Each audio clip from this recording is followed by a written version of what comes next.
referee no fair, ظالم ظلم مبين.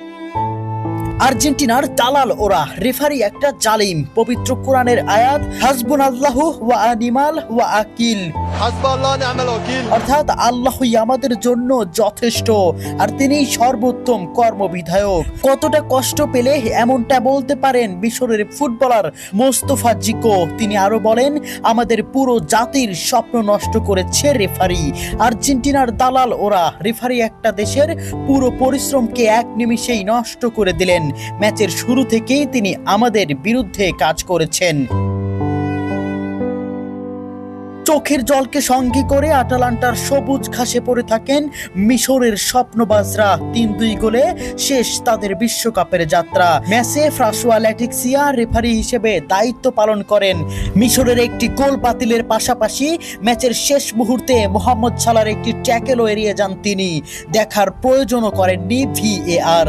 জানিয়ে রীতিমতো তুলপাড় football বিশ্ব। ওই কাউন্টার অ্যাটাকে গোল করে আর্জেন্টিনাকে এগিয়ে দেন অ্যানজো। শেষ পর্যন্ত মিশর হৃদয় ভাঙ্গা হারকে সঙ্গী করে মাঠ ছাড়ে।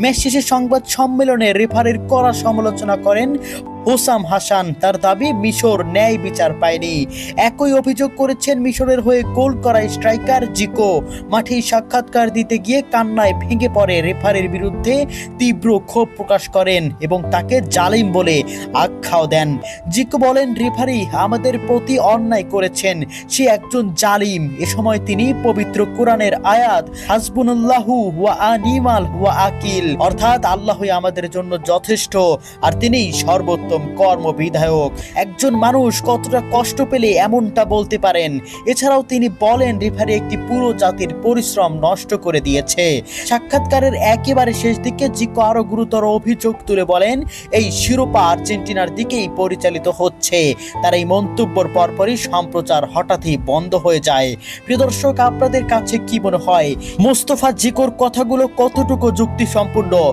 কেন বন্ধ করে দেওয়া হলো সম্প্রচার? কমেন্ট বক্সে অবশ্যই আপনাদের মন্তব্য জানিয়ে যাবেন।